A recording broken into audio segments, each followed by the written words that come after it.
Nagsimula ang movie nang malaman ni Manong sa balita na may delikadong virus ang kumakalat sa buong bansa, kaya't nang dahil dito ay isinarado na ang lahat ng mga border upang hindi makahawa ang virus. Dahil kapag nahawahan ng virus ang biktima ay magiging napaka-bayolente nito, ngunit makikitang tila wala namang pakialam si Menel sa mga nangyayari, dahil sa sobrang lungkot niya sa pagkamatay ng kanyang asawa nang mabangga sila ng truck, at ito ang dahilan kung bakit umaalis siya ng walang pag-iingat. Nakarating na si Menel sa isang aplaya dahil ibinente niya ang nabiling bangka ng kanyang asawa doon, at nang pauwi na siya ay tinawagan siya ng kanyang kapatid na si Belen, ngunit hindi naman niya sinagot ito, at nagpunta siya sa isang grocery store kung saan ay nagkakagulo ang mga tao sa pagbili. Pagka-uwi ay tinawagan niya si Belen, sinabi nito sa kanya na ang asawa ko ay nasa army, at madadala niya tayo sa isang isla upang makaligtas tayo sa virus, at mabibigyan tayo ng bahay doon na matutuluyan at aalis na tayo ngayong gabi. Ngunit tumanggi si Menel kaya't sinabi ni Belen na kailangan natin na palaging magkasama sa ganitong panahon. Ayaw pa din ni Menel ngunit sa huli ay pumayag na din siya sa pamimilit ng kanyang ate.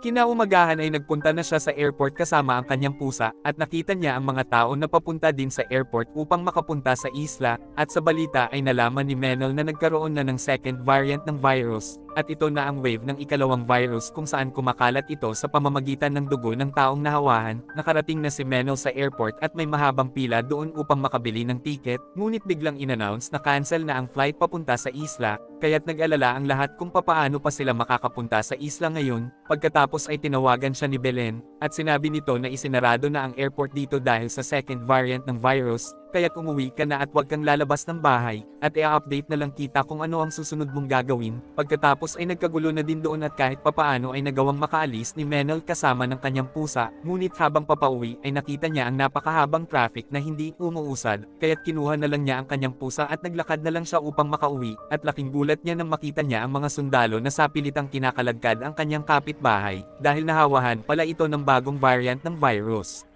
Kinabukasan ay tumawag ulit si Belen sa kanya, at sinabi nito na gumawa ng safe zone ang gobyerno upang mailayo ang mga tao sa infection, at nabalitaan ko na mas delikado doon kaya huwag kang aalis dyan at kukunin kita pag naging maayos na ang sitwasyon. Nakita niya sa balita na isinarado na ang lahat ng mga border at ang pagkalat ng virus sa mga tao. Pagkatapos ay nagpadala ng emergency message ang gobyerno na isasarado na ang mga mall, kaya't lumabas na si Menel upang bumili ng mga pagkain, ngunit inubos na ng mga tao ang lahat ng mga tinda, kaya't kumuha na lang siya ng ilang mga bagay at umalis. Pagkatapos ay nakita niya na inatake ng isang nahawahan ang isang pulis, kaya't kinuha niya ang isang tubo upang iligtas ang pulis, ngunit bigla siyang sinugod ng zombie at habang nilalabanan niya ito ay bigla itong pinaputukan ng pulis. Pagkatapos ay nilapitan niya ang pulis ngunit nahawahan na din pala ito, kaya't agad siyang nagtatakbo at makikitang binawi na ng pulis ang kanyang sariling buhay upang hindi na siya makahawa ng iba. Pagka-uwi ay nilagyan na niya ng mga extra lock ang kanyang bahay upang walang makapasok, at kinagabihan ay nawala na din ng signal.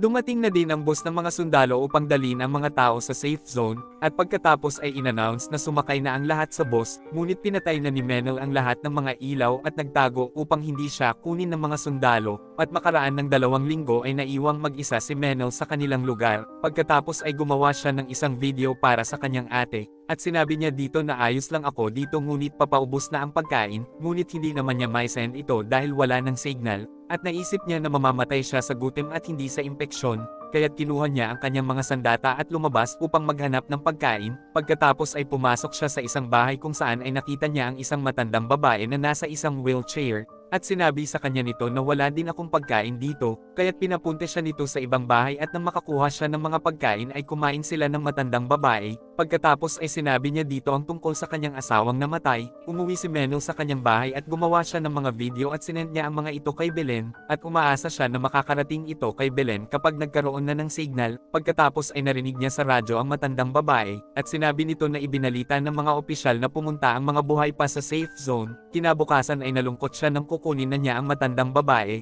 dahil binawi na pala nito ang sarili niyang buhay. At pagkalabas ay bigla siyang inatake ng isang babaeng zombie, at kahit ayaw ay pinaputukan niya ito upang mailigtas ang kanyang buhay. Tinawagan niya si Belen at sinabi niya dito na hindi ko na kayo mahihintay dahil nagkalat na ang mga zombie dito. Pagkatapos ay umalis na siya papunta sa safe zone, at dahil sarado na ang mga kalye kaya't dumaan na lang siya sa gubat, ngunit hinabol naman siya ng mga zombie doon at hindi siya tumigil hanggang sa makarating siya sa safe zone, ngunit sa kasamaang palad ay madami na din palang mga patay at mga zombie doon, pagkatapos ay sumemplang siya ng masagasaan niya ang isang patay sa daan, dahil ayaw nang mag-start ng kanyang motor kaya't kinuha na lang niya ang kanyang pusa at nagtatakbo sa kagubatan, at pagkatapos ay nakarating na siya sa isang building, at agad niyang isinarado ang pinto nito, nakakita siya ng isang bangka ngunit nag-alala siya nang makakita siya ng mga dugo dito, at nakita din niya sa loob ang isang sanggol na naging zombie, at pagkatapos ay sumakay siya sa isang maliit na bangka at tinawagan niya si Belen, at sinabi niya dito na tama ang sinabi mo na wag na akong pumunta sa safe zone dahil marami na ding mga zombie doon.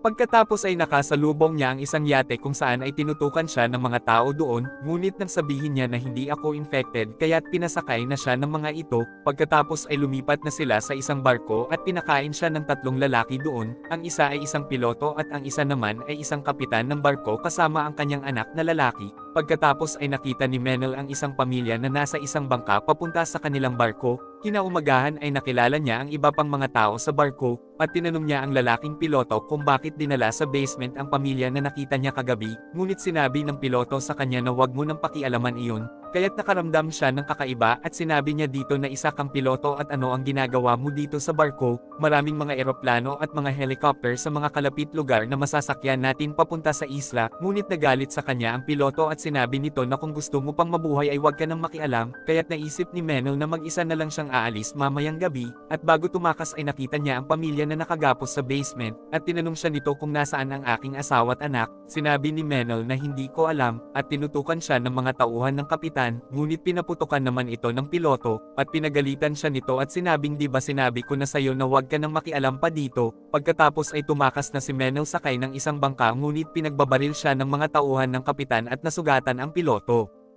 At pagkarating ni Menel sa Pampang ay dinala niya ang piloto sa ospital, at sa daan ay tinanong ni Menel ang piloto kung ano ang nangyari sa pamilya na nasa basement, sinabi nito na napakasamang tao ng kapitan na iyon dahil ginagawa niyang alipin ang lahat ng kanyang mga inililigtas, kaya't nagalit si Menel sa kanyang nalaman, at pagkarating nila sa ospital ay bigla silang inatake ng mga zombie at pinagbabaril niya ang mga ito, at pagkatapos ay pumasok na sila ng piloto sa loob, ngunit wala namang nurse o doktor doon at nagkalat ang mga dugo kahit saan, kaya't sinabi ng piloto na ikaw na lang ang magtanggal ng bala sa akin, ngunit hindi alam ni Menel kung ano ang kanyang gagawin, at nang kukuhanin na niya ang mga kagamitan ay bigla siyang inatake ng isang zombie, at agad niyang pinaputukan ito, at dahil sa putok ng kanyang baril ay sinugod siya ng mga zombie, at nang makita siya ng isang nurse ay pinapasok siya nito sa isang kwarto kung saan ay may isang doktor at 3 mga bata sa loob, pagkatapos ay kinuha na ng doktor ang piloto upang tanggalin ang bala sa katawan nito, sinabi niya sa nurse na siya ay isang piloto at may isang helicopter dito,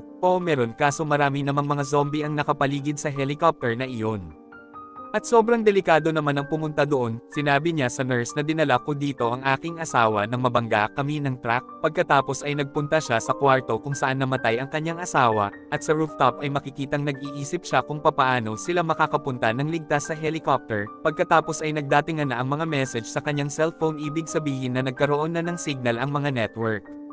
At nakita niya ang isang video message ni Belen na sinabi nito na nandito na kami sa isla, pagkatapos ay bigla niyang narinig ang mga putok ng mga baril, at nagdatingan na pala doon ang mga goons upang maghanap ng mga pagkain, kaya't agad niyang sinabi ito sa doktor at sa nurse, sinabi din niya na kailangan nating mauna sa helicopter bago sila makapunta doon. Pagkatapos ay lumakad na sila habang iniiwasan ang mga zombie, at nang buksan nila ang isang pinto ay biglang kinagat ng isang zombie ang doktor, kaya't pinatay nila ang zombie. Sinabi ng doktor sa nurse na ikaw na ang bahala sa mga bata at pumunta na ito sa mga infected, pagkatapos ay gumamit sila Menel ng mga barikada na may mga gulong, at ginamit nila ito bilang pangharang sa mga umaataking mga zombie. Ngunit may nasagasaang isang bagay ang gulong kaya't nang mag-ingay ito ay sinugod sila ng mga infected, kaya't pinausukan at pinagpapalakol nila ang mga ito hanggang sa makarating sila sa isang gate kung nasaan ang helicopter, ngunit pagkasakay nila ay ayaw naman mag-start ng helicopter, kaya't bumaba muna si Menel upang mapatay niya ang mga zombie na nakakapasok. At nang mag-start na ang helicopter ay nagsidatingan naman ang mga goons at tinutukan sila ng mga ito, pinalakol ni Menel ang lock ng gate kaya't inatake ng mga zombie ang mga goons, pagkatapos ay inihagis ng nurse ang isang hagdanan upang makapanik si Menel sa helicopter, At masayang-masaya silang nakalipad at pagkatapos ay tinawagan niya si Belen, at sinabi niya dito na malapit na kaming makarating dyan sa isla, ngunit sinabi sa kanya ng kanyang ate Belen na bumalik ka na kaagad dahil madami na ding mga infected dito at hindi na din ligtas ang lugar na ito,